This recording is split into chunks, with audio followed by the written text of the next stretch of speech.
We, the members of the secret order of alchemical actors, do solemnly commit ourselves to a full and honest telling of the history of the occult as far as we know it. All right, cool. My name is Dr. Rob C. Thompson, bringing you another interview special, although Bryan at this point is hardly an interview guest, insofar as Bryan has been with us a great many times, talking about Bryan Delius, who you have heard on our Pop Culture episode. Also, a series of episodes we are all, I guess, trying to forget at this point when we talked about COVID with Dr. Matt Hackoff. Bryan, welcome back to the show. Thanks. It's always a pleasure to be here. Now, way back when, a couple years ago, when we were doing those COVID episodes, we had received one of our early requests for a topic, the Georgia Guidestones, and I only managed to speak about it briefly on an episode. We had years of episode topics lined up at that point, but I mentioned it to you, Bryan, and you took a research interest in this topic. Yeah, it was interesting to me, particularly because at the time that you proposed it, I was in Tampa, so it wasn't that far away from me. So it was something that I had considered going to visit. Obviously, I can't do that now. And no, it's very far from everyone at this point in time. Yeah, and it doesn't exist anymore. So yeah, we've got a whole story that's a complete story at this point. It is. So, beginning, middle, and end.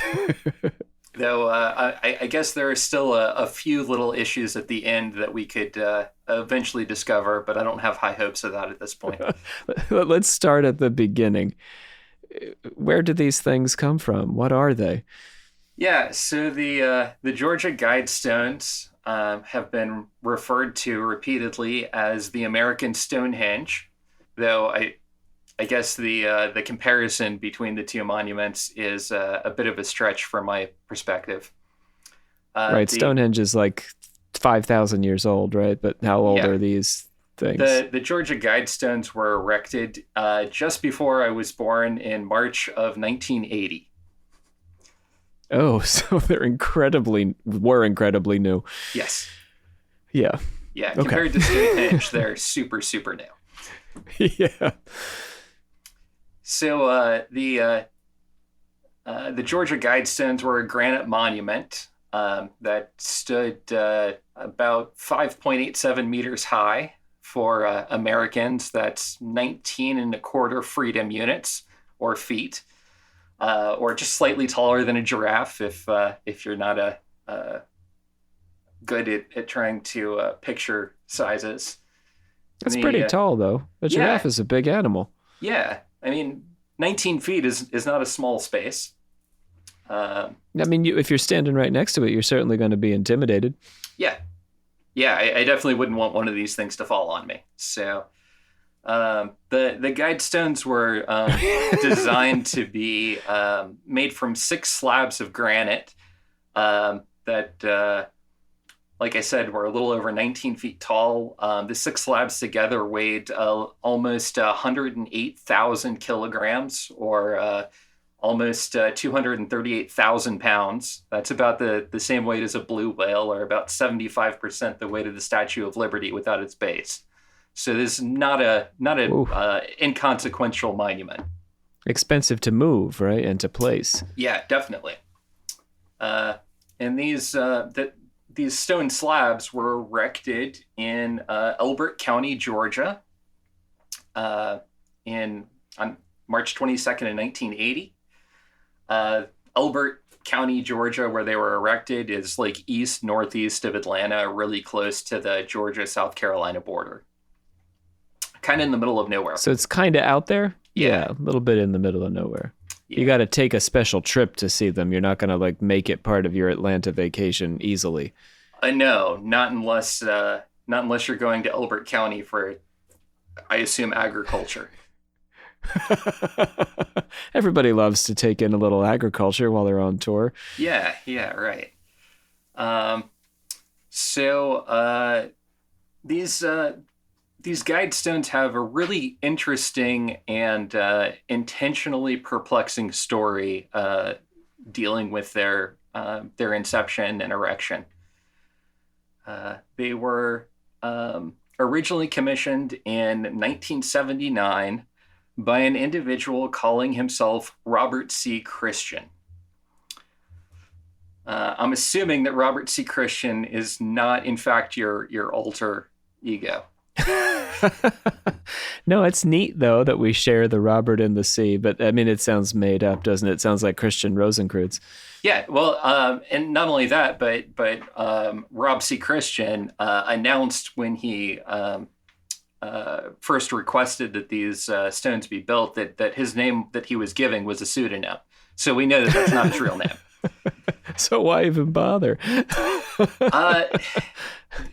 I think Annie Q Anonymous. Yeah, I think the pseudonym kind of points to who's actually behind the erection of this monument. So he's teasing us with a clue. Yeah, I think you were right on the money with your original suggestion. But we can talk about that in a few minutes. But you don't mean to say it's a 16th century fictional character?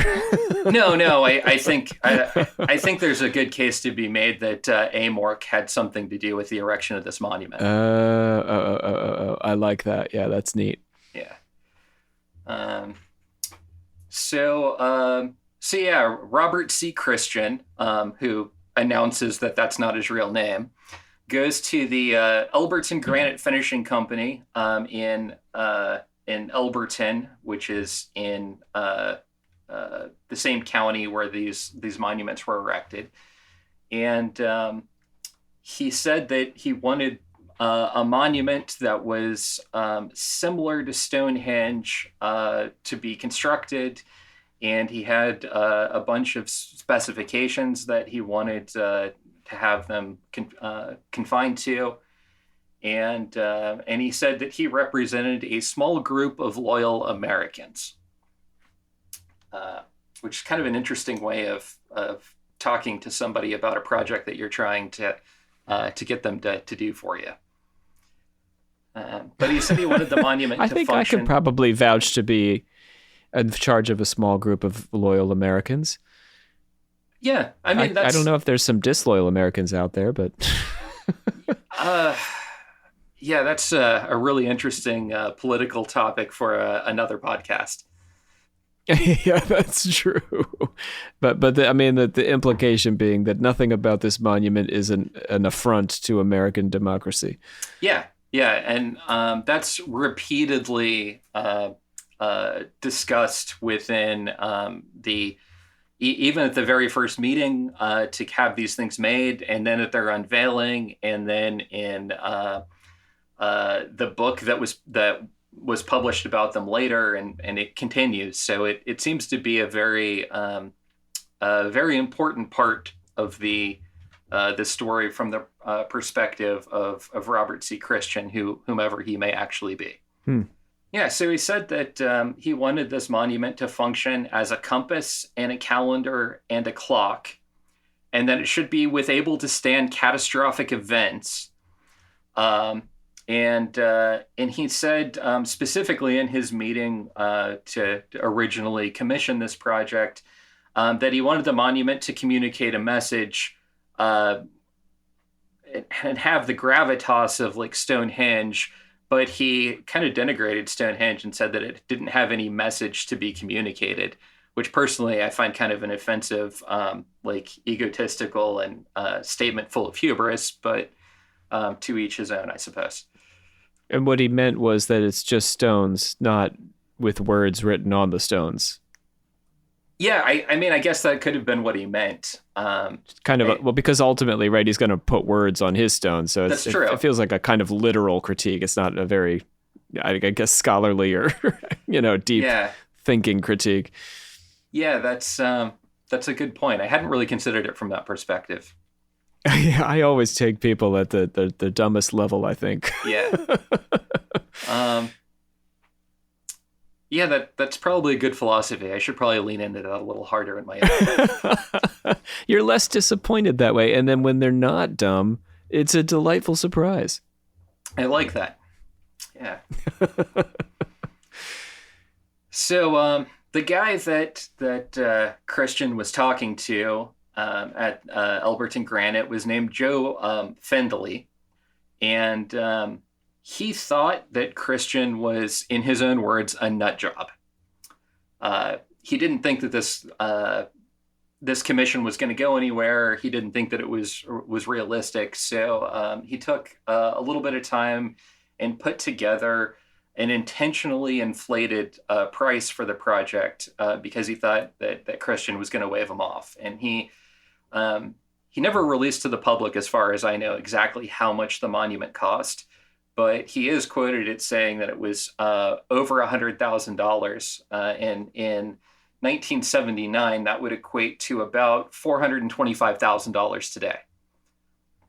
So Christian is rich since he bought this. Yeah. Or at least his small group of loyal Americans are. Yeah, they've gathered the funds. Right. So much to Joe Fendley's surprise, he said Christian immediately accepted the quote and again explained that he was representing a group that had been planning this project for more than 20 years, and the group wanted to remain anonymous. But he explained that Elbert County in Georgia had specifically been selected for this project because it has a local source of granite, and it has a rural nature and a mild climate, and there's lots of family ties in the region. So Christian ended up delivering a scale model and 10 pages of specifications to Elberton Granite, and the final monument was unveiled on March 22nd, 1980. Christian also managed to purchase the site for the monument, which was 2 hectares or 5 acres in size, from a local farmer. And in the deal, he made sure to grant the farmer's family grazing rights to the property in perpetuity. Oh, that's nice.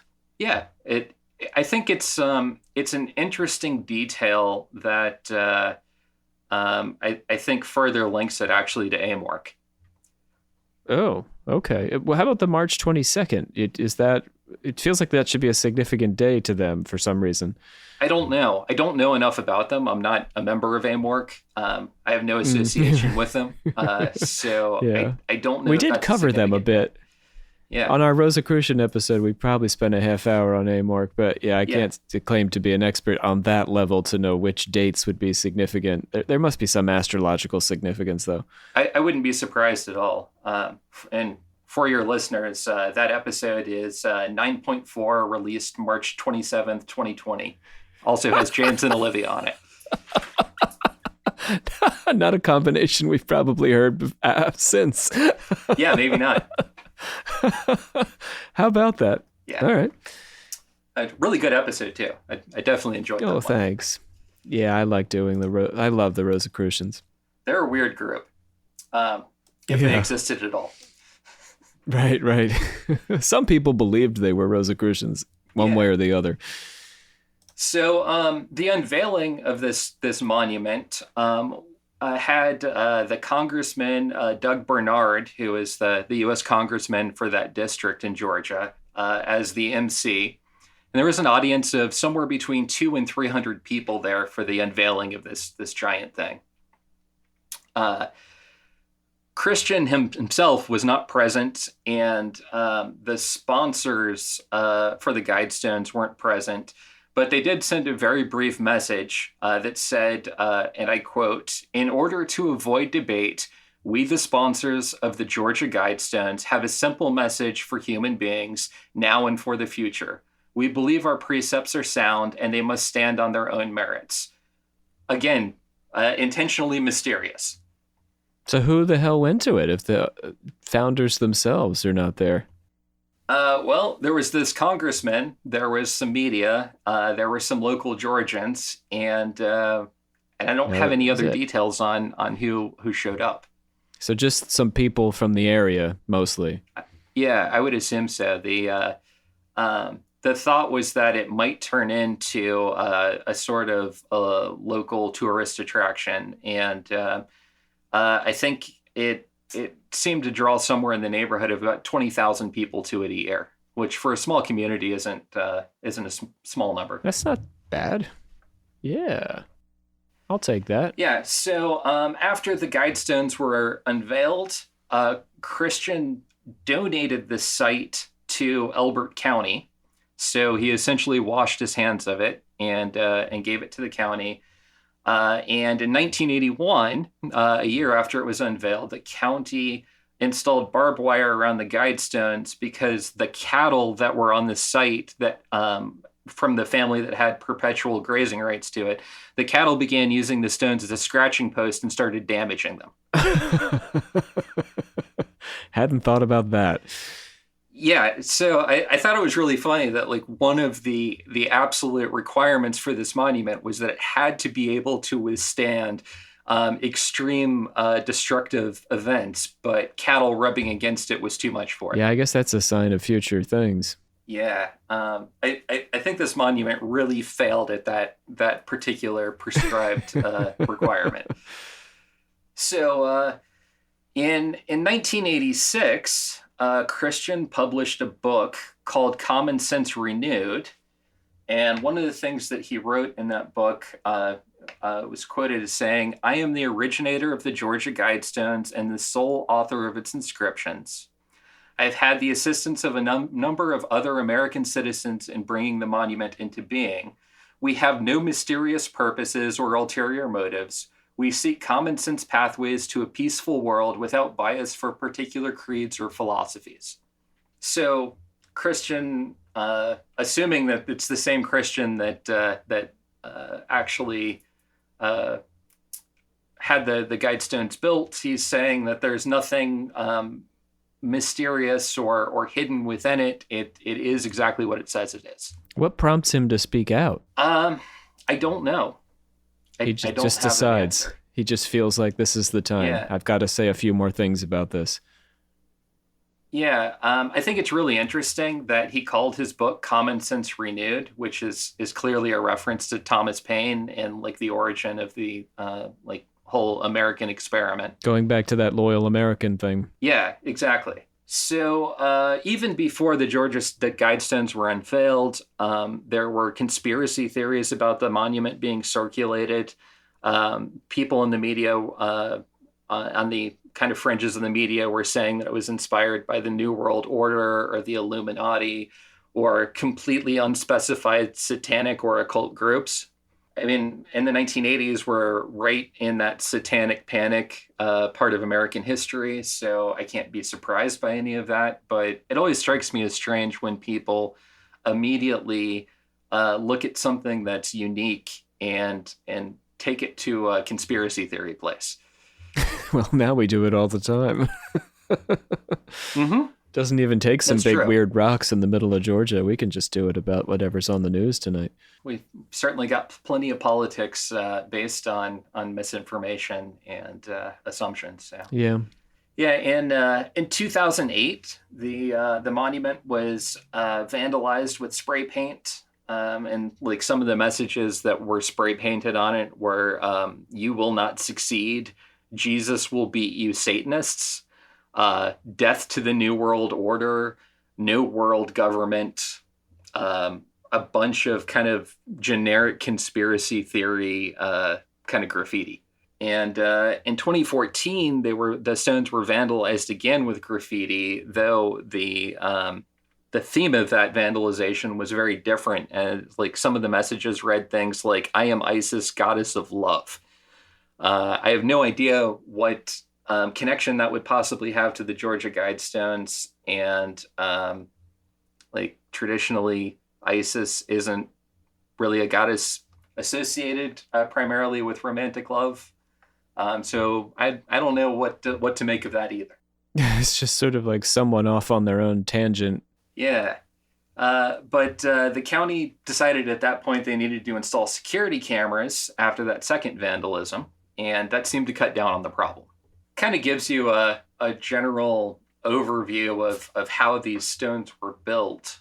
I thought it might be a good idea to jump into like the actual inscriptions that were on the tablets and the associated explanatory tablet that was erected with it as well. I love that. Unless you had some thoughts of other stuff that you wanted No. Let's do that. I love the idea that it's Yeah. like there's its own stone of exegesis, like right inside the collection. Yeah. Commentary, footnotes over here. Yeah, it's exactly how they read too, which is like, from my perspective, super goofy, but to each their own. And it is in super rural Georgia, so maybe they thought that would help prevent it from being vandalized. Look, there's footnotes. So yes, tell us about the text. Yeah, this really interesting monument was erected so that it had the four main stones, which were like relatively flat and almost 19 feet tall upright. There were four of those stones that were pointed at the four cardinal directions. And on each side of the stone, they had in 8 different languages, one language for each side of the four stones, 10 philosophical precepts. And the 8 languages that these precepts were written in were English, Spanish, Swahili, Hindi, Hebrew, Arabic, traditional Chinese, and Russian. The precepts were: first, maintain humanity under 500 million in perpetual balance with nature. Okay. Second, you could get on board with that, Brian. I think you've said things. Oh yeah, that's your idea. Yeah, I'm a huge proponent of human global population control in a willful way, not to be imposed on other people. Yeah. The second precept that they have is guide reproduction wisely, improving fitness and diversity. Kind of a eugenic idea. Yeah. Depending on how you interpret that, I think that could be a really good policy or truly nightmarish. Because in theory, fitness and diversity work against each other in that sentence, don't they? I wouldn't think so, no. But how fitness is defined from an ecological perspective is significantly different than the way that most people perceive fitness. Mm-hmm. So I think the question is, who's judging what's fit and what kind of diversity are you trying to promote? Right. From an ecological perspective, as I put on my ecologist hat again, the more diversity you have in a population, the better chance that population has of surviving over the long term. So diversity of any sort is always good in populations for long-term success.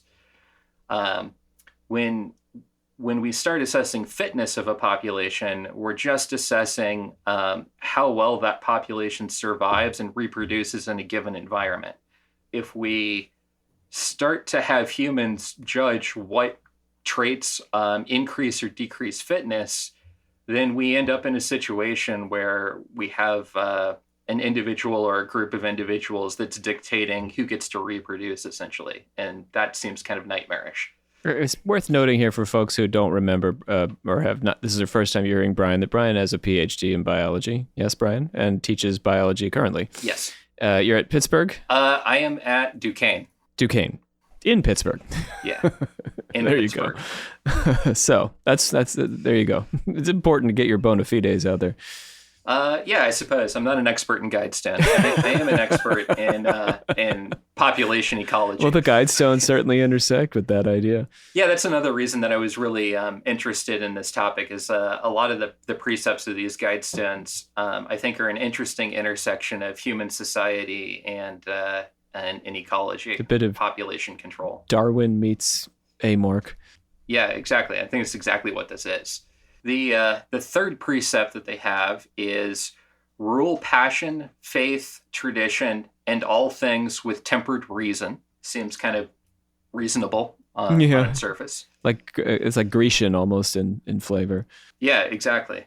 Their fifth precept is to protect people and nations with fair laws and just courts.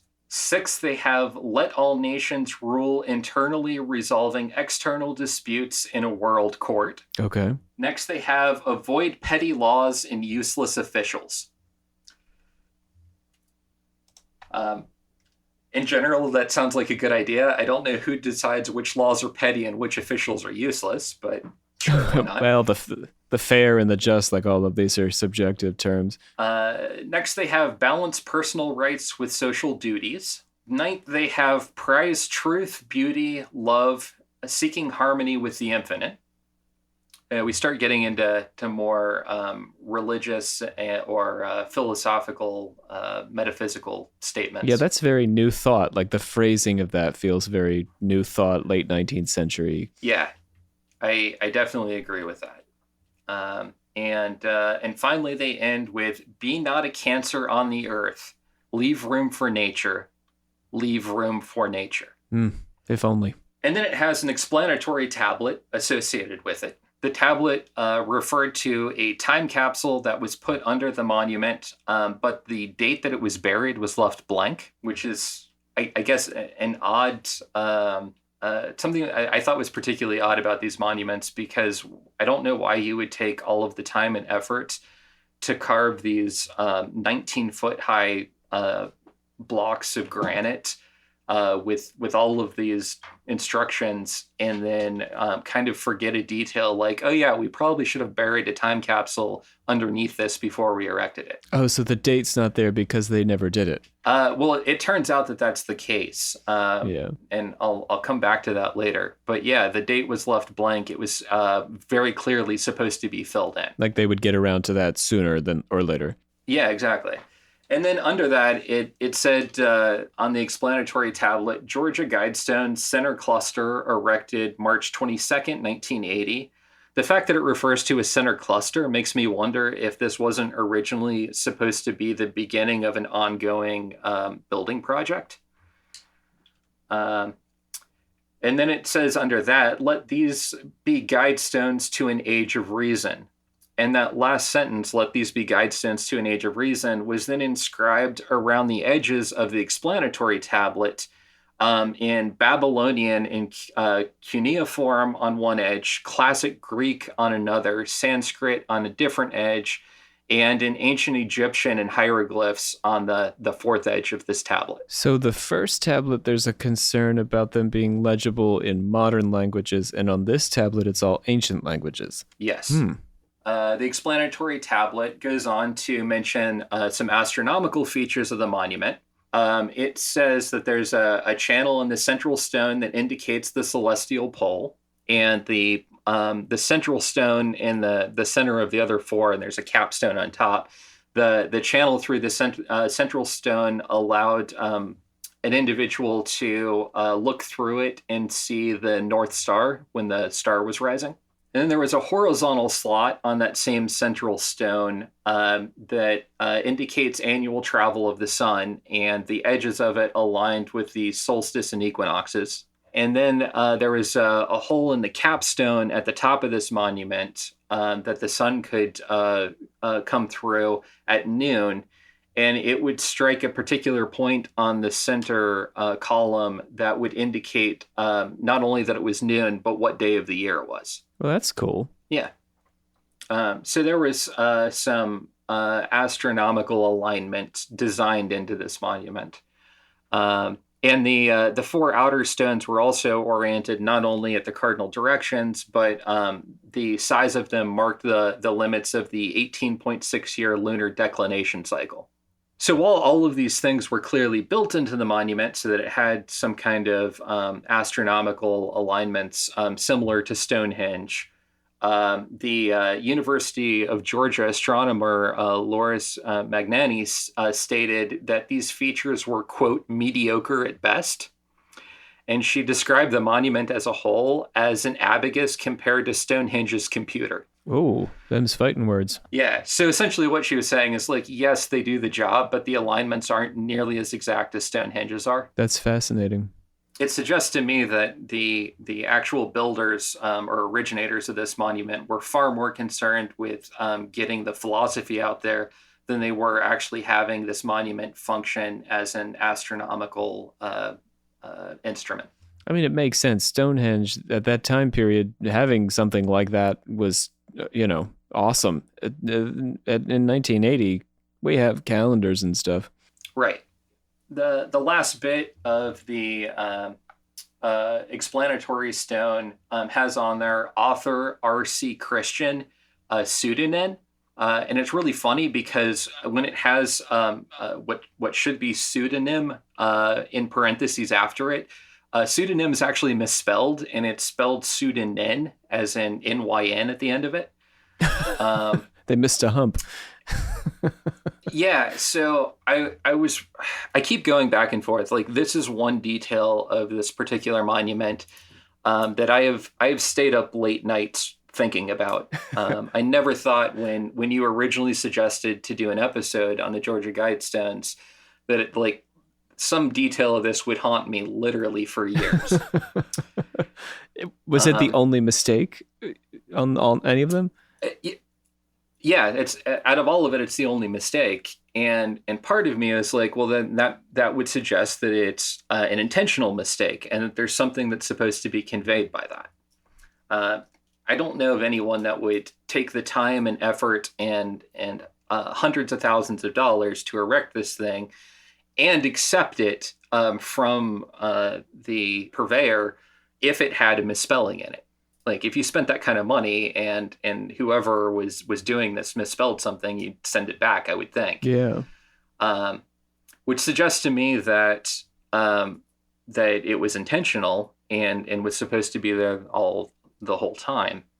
But I also think about the fact that like, both of us publish papers as part of our job. We're professional writers, and I know that in at least 2 of my published papers, there are typos. Yeah, we have a lot more words, though. We do have a lot more words. Yeah, I think the length of the text also makes it baffling. It's only 2 slabs, right? Yeah. But there's all those other languages. I don't know, maybe there is a high word count, and maybe we don't know that there are mistakes in the ancient Greek, because an ancient Greek scholar hasn't been there. That's totally true. If there's a mistake in the hieroglyphs, I would know. Right, yeah, and you'd have to take quite a specialist to be able to ferret that out. Yeah, so I don't know. I keep going back and forth on whether or not that was really just a typo or whether there's supposed to be some secret meaning there. And it's at the very end, too, so I see what you mean. Like, philosophically, looking at the statements on the monument, a lot of this reminds me really similar to like similar philosophies that were suggested by like the founding fathers. Supposedly, Christian said that his pseudonym was supposed to be a reference to like the Christian faith, but I think a lot of the specific tenets that are being put forth on these different slabs of granite don't exactly align with Catholic or Protestant or evangelical beliefs as I understand them. Okay, go on. The Catholic Church has pretty vocally in relatively recent times advocated against any kind of human population control. Right. Yes. Birth control is not considered to be within the proper teachings of the Catholic Church. Yeah, it's not really. They're not known for their restraint in that avenue. No. I think what we can reasonably infer to be divinity when it says like prize truth, beauty, love, seeking harmony with the infinite. Like, at no point in there are they referencing God or any deity, which seems. I would think that if this was truly a Christian origin of this document, it would reference in there God or Jehovah or Jesus or something like that. Yeah, it's got that, like I said, New Thought, but Unitarian, Emersonian kind of feel to it. In a lot of respects, like the same kind of like deist philosophy that was common with a lot of the founding fathers did some similar things, so that they tended to use God just as a general concept a lot more. Yeah, I just thought it was kind of weird to have an individual that is adopting a pseudonym with Rob C. Christian and saying that it's a reference to Christianity when there's nothing in here that would otherwise lead me to believe that it's associated with it. Yeah. I think you're right that it does sound an awful lot like R.C. Christian's like similarity to like Order Rosicrucius with like Amorg. our friendly 501c3 organization. Yeah, I mean, we can think about that as we keep saying it, but we can think about this as a modern Rosicrucian group that operates nationally, maybe internationally, via the mail and the internet. Yeah. And I thought it was kind of interesting. So I started digging into the ancient and mystical order Rosicrucius, or Amorc. And on their website, uh, one of the places that they have that they talk about a lot is Rosicrucian Park in California. And the entire like first paragraph and a half that they dedicate to talking about this place that they have for people to come and learn about the Rosicrucians and mystical history and philosophy. It all talks about how it was originally agricultural land that was primarily used for orchards and other kinds of farming, and that they have respect for that property and are trying to keep it in an ecologically productive state. Hmm. And that reminds me an awful lot of exactly what was done with this property, with this monument. But none of the mirrors and cloaks and daggers involved. Yeah, exactly. Hmm. I think there's a reasonable argument to be made that they may have had something to do with the erection of this, or maybe this Rob C. Christian was one of their members. Isn't it C.R. Rosenkreutz? Maybe you don't know offhand, Brian, but I think it is Christian Rosenkreutz, but I think maybe his middle initial was R. Anyway. Yeah, I mean, if that was the case, then this Robert C. Christian would be literally a transposition of the R and the Yeah, C. it's flipping things. It feels like it's flipping things anyway, insofar as Christian was the first name, but yeah, it's interesting. But why would they be public about one monument and private about another? I don't entirely know. Again, I don't have any insight into the inner workings of this group. There'd be no way to know, right? They haven't spoken on it. Right. But if they were AMORC, and AMORC is in the habit of putting up these sorts of things and saying, we put this up, it seems strange that this time they were quiet about it. One of the things that occurred to me was that the purpose of this monument, as best I can piece together, was to leave rules for humanity to rebuild its civilization in a post-nuclear apocalyptic world. Why do you think nuclear? It was suggested, and I've had difficulty tracking down the quote from R.C. Christian, but it was suggested on a couple of websites in a publication that he claimed as much in his book, which I haven't read. Oh, okay. That there would be a nuclear holocaust of some kind. And I think that makes sense when we consider the timeline in which this project was supposedly planned and and definitely built. If this project had really been considered for 20 years prior to 1979, then we're looking at the aftermath of World War II and the development of nuclear power plants around the world, which were fraught with a number of potential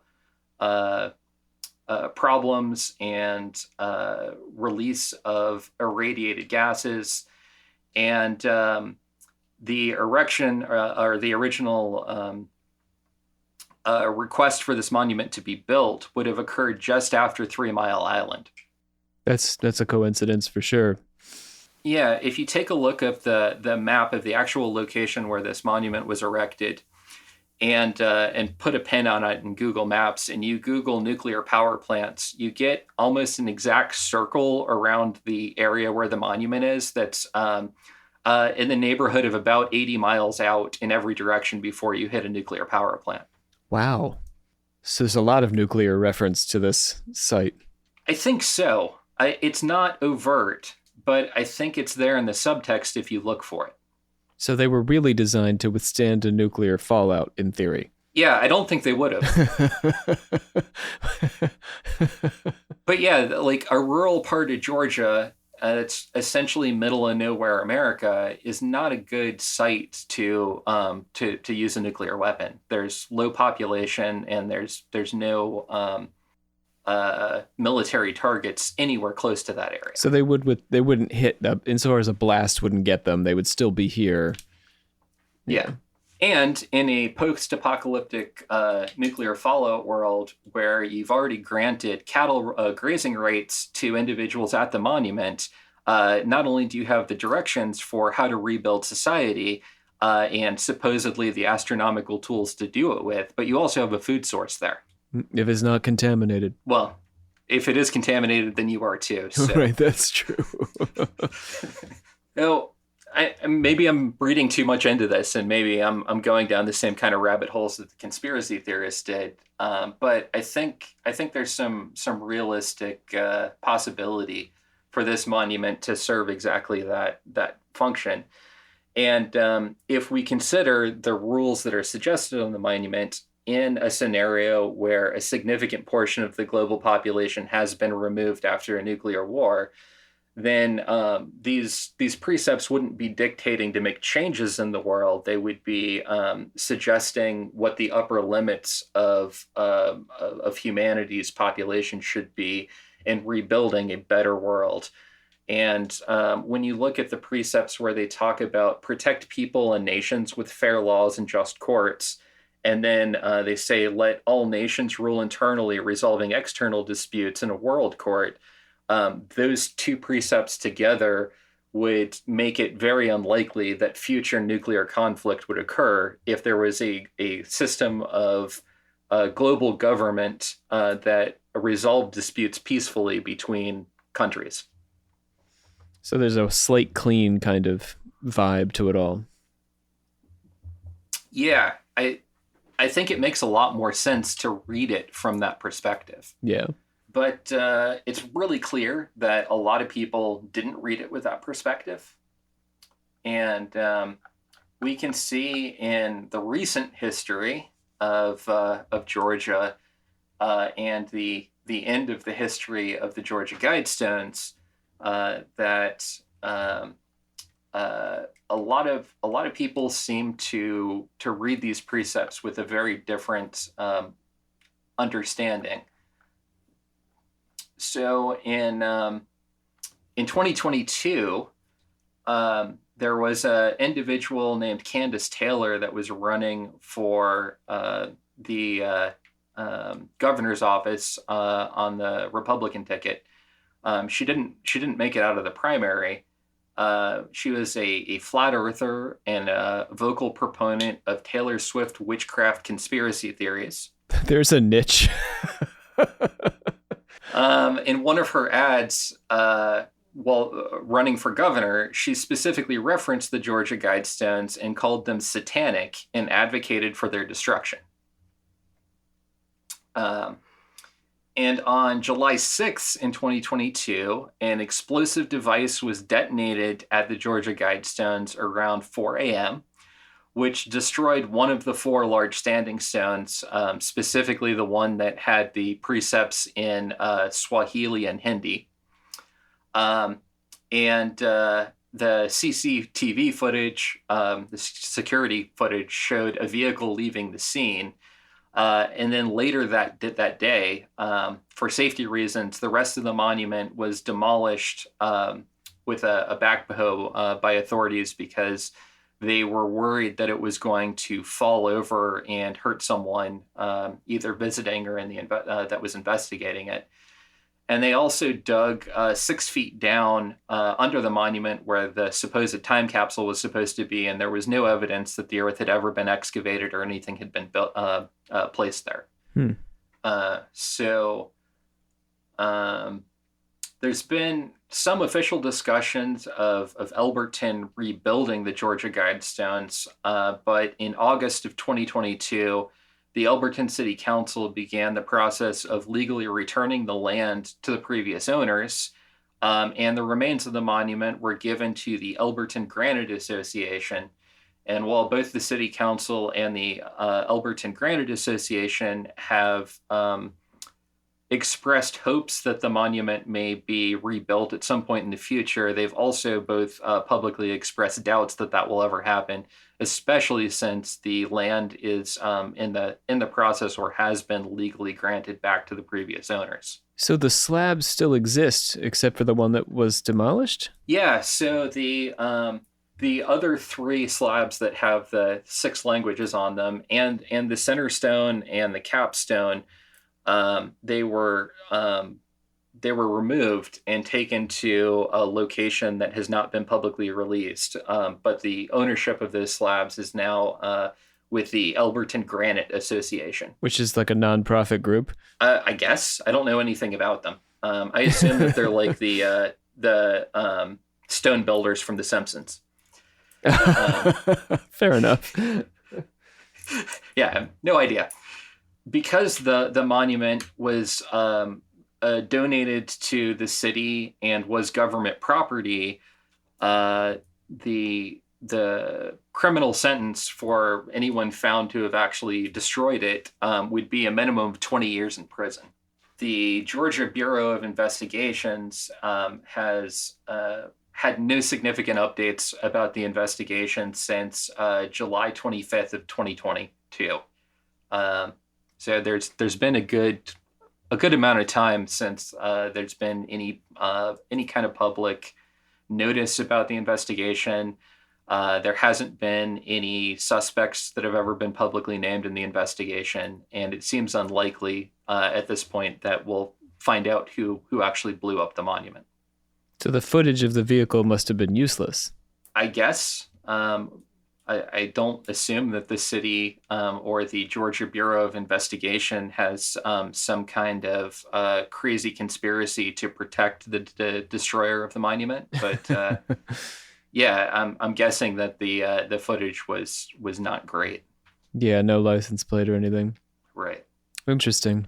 So there's a tight timeline then between this politician, well, would-be politician calling for their destruction and then their actual destruction. Yeah, it's a matter of months. And before then, no one had really said much about them for a while, I'm guessing, since their erection. Yeah, once the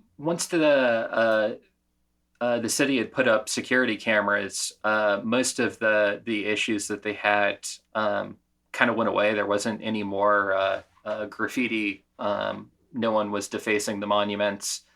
I guess they had some issues with people trespassing after hours, but they weren't doing any damage, so it wasn't that big of a deal.